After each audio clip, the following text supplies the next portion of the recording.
C'est le retour à la maison après la première journée de travail d'Armand, Maurice et Albert. Berthe a fait manger les enfants et les hommes sont sur le point de se mettre à table. Voyons comment s'est passée cette première journée. Venez manger là, pendant que c'est chaud. Ouais, t'as l'air magané, mon Maurice. T'as encore des croûtes à manger avant de faire une journée d'ouvrage, comme ton père, hein? C'est pas mal dur de lever ces boîtes-là toute la journée. Oh, moi j'ai trouvé ça pas pire. Mais il y en avait un fatigant qui m'arrêtait de pas de parler en anglais. Je comprenais rien, mais en plus je suis sourd d'une oreille, hein, puis avec toutes les machines, ça aidait pas. Voyons, où est-ce qu'il y a Albert, donc? Va donc voir dehors, Ernest. Non, il est pas là. Je serais pas surpris s'il était allé se coucher. Hey, il avait de l'air bien fatigué, le petit Albert. Il est pas accoutumé de travailler fort, lui.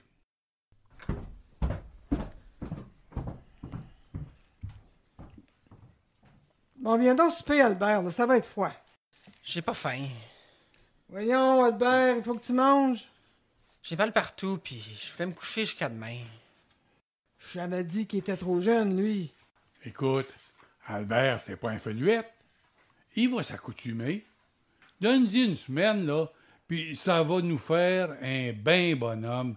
Hey, je le sais, il y a du le mieux dans le corps. Moi, j'ai plus faim. Mais t'es donc ben blême, toi, qu'est-ce que t'as donc? J'ai mal à mon pied. Qu'est-ce qui est arrivé à ton pied? Il y a un gros rouleau qui a tombé dessus. On vient ici, là, puis ôte ta bottine. Oh, regarde donc ça, Wilfred, son pied est tout bleu. Touche pas ça, ça fait mal. Bon, attends, là, je vais aller chercher de l'eau froide puis une guenille. On dirait que c'est pire quand je me déchausse. On va l'envelopper, là, bien serré. Hey, tu m'en avais pas parlé de ça, mon Maurice? Ben, je pensais pas que c'était si grave que ça. Mais ça fait de plus en plus mal à cette heure. Oh, je me sens pas bien, Wilfred. Envoie chercher le docteur, là. Les jeunes, nettoyez un peu, là. Je pense que le petit s'en vient. J'ai des contractions, dépêchez-vous!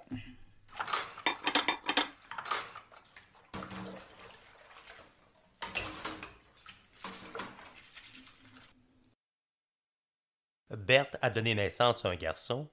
C'est le 5e fils de la famille Lemieux. Il s'appelle Henri. C'est le baptême aujourd'hui. Berthe est restée à la maison avec le petit Michel, 4 ans, pendant que les autres sont allés à l'église. Maurice s'est remis de sa blessure au pied. Allons la retrouver dans sa cuisine, alors qu'elle attend le retour de la famille. Allô, mon beau Michel, as-tu fait un beau dodo? Tu sais que t'as un autre petit frère maintenant. Maman, elle t'aime quand même. Mais toi, t'es plus grand, tu peux prendre soin de toi-même. Henri, il est trop petit, lui.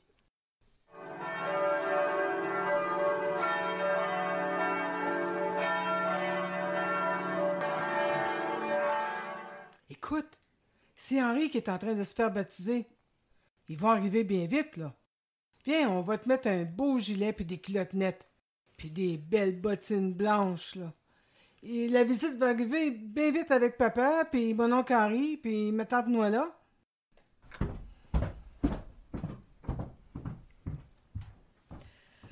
On est arrivé. C'est fait. Ton petit dernier y est baptisé. Il s'appelle Joseph Dieudonné Henry, comme tu l'avais demandé. Es-tu contente, ma vieille? Bien sûr que je suis contente. Il m'a-tu fait honneur, au moins? Bien sûr qu'ils nous ont fait honneur. Et il a pas dit un mot, puis il a pas versé une larme non plus. Monsieur le curé, il en revenait juste pas. Bon, on va fêter ça, hein, un peu. OK, Albert? Va dans la cave, là, puis va chercher les 2 bouteilles de vin de pissenlit, puis le vin de cerise. Oui, puis on peut-tu en avoir, nous autres, ici? Ben voyons donc, Albert. T'es ben trop jeune pour boire. Ben, je travaille à cette heure. Ben oui, sa mère, Albert, c'est un homme à cette heure. Puis moi? Ben exagère pas, toi, Maurice. Ben moi aussi, je travaille à factory. Tes enfants travaillent à factory? Oui, mon boss en avait besoin, et puis il fallait que quelqu'un d'autre gagne ici. C'est encore des enfants. Écoute bien, ma petite sœur, là. Si vous avez pas d'enfants, vous autres, là, c'est bien facile de vivre rien que tous les deux. Nous autres, là, on est 9 ici. Ben, si Berthe puis Wilfred ont décidé d'envoyer leurs enfants travailler, c'est de leurs affaires. Tu devrais pas te mêler de ça. Ben, c'est nous autres qui sont le parrain et la marraine d'Henri. Puis j'espère bien qu'ils vont nous en parler avant de l'envoyer travailler, celui-là. Ben, veux-tu bien te mêler de tes affaires, Noëlla du Rivage? Ça te regarde pas. Bon, le thé est pareil. Là. Arrêtez de vous chicaner, puis venez vous mettre à table. Maurice, va donc en bas chercher le gâteau aux fruits.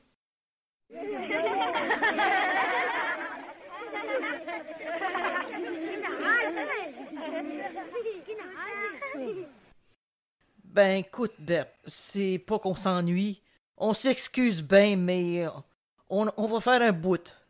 Henri a encore son train à faire. Ben, merci pour tout.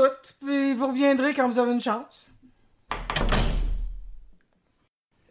T'as bien l'air fatigué, ma femme. Va donc t'étendre un peu, là, avant de souper. Les jeunes, restez tranquilles. Maman s'en va se coucher. Elle est fatiguée. Criez pas, OK? Le reste de la journée se passera dans le calme. Les Lemieux prirent un souper tranquille, puis Wilfred, Berthe, Albert et Maurice jouent une partie de cartes.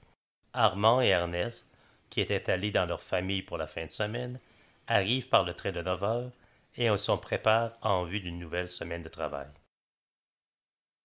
C'est le lundi matin et les hommes sont en train de déjeuner avant d'aller travailler.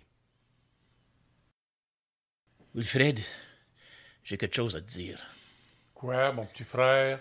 Oh, je sais pas si je vais pouvoir toffer bien longtemps ici. Comment ça? Ben, ma Thérèse, elle s'ennuie bien gros là-bas, puis moi, mais je m'ennuie ici aussi. Ben, elle peut toujours venir nous retrouver. Hey, y a rien qui vous retient à Saint-Eugène? Ben, il y a sa mère aussi, là. Mais Thérèse, elle veut pas laisser sa mère, puis moi, je peux pas laisser ma Thérèse. Ben, c'est simple.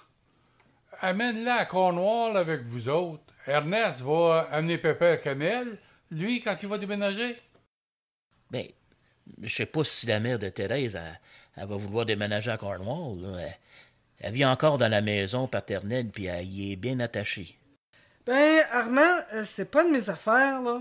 Mais qui prend Marie, prend pays. Ta Thérèse, elle devrait te suivre. Tu vas être bien ici, là. Il y a justement une maison à louer, juste à côté de la factory. Ce serait assez grand pour vous autres, puis la mère à Thérèse, puis il y aura même une chambre à rien faire. Bon, le temps avance.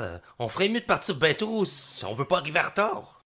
En tout cas, Armand, fais rien sans m'en parler. Tu sais, c'est moi qui t'ai recommandé auprès de M. McDonald. Si tu lâches, ce sera une mauvaise note pour moi.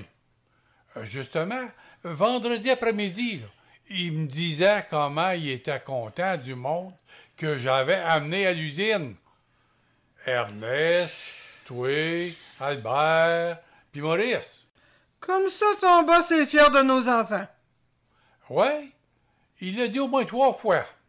Ben, pourquoi tu m'avais rien dit de ça? Parce que je voulais pas qu'ils s'enflent la tête avec ça. Hey, ils sont jeunes encore, là. Puis ça peut leur monter à la tête. Il est environ 3h30 du matin. Armand grille une cigarette assis à la table de cuisine. Berthe descend avec le bébé qui pleure. Elle vient le bercer en bas pour éviter de réveiller Wilfred. Elle est surprise de voir Armand. Tu peux pas dormir, Armand? Il fait pas mal chaud en haut. Je suis pas habitué à ça, moi. Puis il y a quelque chose qui me tracasse. Quoi ça, donc, Armand? Ben, je sais pas si je veux rester ici. Puis, si je décide de partir, ben Wilfred, il sera pas content. Ben, faut pas que tu fasses la décision en pensant à Wilfred. C'est à toi et à Thérèse que tu dois penser. Tiens, prends le petit une minute, là. Je vais te faire une bonne tasse de thé avec du lait. Ça va t'aider à dormir. Ça sera pas de refus, hein? Je voulais bien m'en prendre, mais j'osais pas fouiller dans ton armoire. Ben, voyons donc, Armand, le mieux. T'es chez vous ici. Tu payes pension. Tu peux prendre ce que tu veux. Ben, merci bien. Je vais le savoir pour la prochaine fois. Tiens, ton thé. Veux-tu quelque chose à manger avec ça? Tiens, il y a des galettes de reste, là. T'en veux-tu? Ben, j'en prendrais bien quelques-unes, hein? J'ai un petit creux. Ils sont bien bonnes, tes galettes. Thérèse, elle sait pas comment faire des bonnes comme ça. Comme ça, tu sais pas si tu veux rester. Armand, tu t'ennuies? Oui, je m'ennuie bien gros de ma Thérèse, hein. Tu sais que j'ai failli de la perdre hein, pendant que j'étais en guerre. Hein. Puis à chaque jour que je passe ici, ça me rappelle le temps où j'étais à l'autre bord, là. À m'inquiéter d'elle, là, comme ça. Oui, mais t'étais pas marié dans le temps. Maintenant, tu l'es. Elle est tatouée, puis y a rien pour te l'ôter. Oui, mais elle veut passer un autre hiver à Saint-Eugène avec sa mère. Elle dit qu'elle aime ça là-bas. Mon pauvre Armand, tu sais bien qu'il n'y a pas d'ouvrage pour toi là-bas là, depuis que le moulin passe au feu? Ben, je sais bien, mais Thérèse, elle veut pas déménager ici. Veux-tu que j'écrive pour essayer de la convaincre qu'elle sera bien ici à Cornwall? Ben, tu peux bien toujours l'essayer, il n'y a rien à perdre. Hein? Ben, je vais y écrire, pas plus tard qu'à matin. Puis tu pourras poster la lettre à soir après l'ouvrage. Je suis fatigué, là, je sais pas si je vais pouvoir me lever demain matin. Va te coucher. Il te reste pas grand temps là, pour dormir. Moi aussi, je retourne me coucher avec le petit. Il a bien bu, là, je l'ai changé. Maintenant, il doit dormir pendant au moins 4 heures.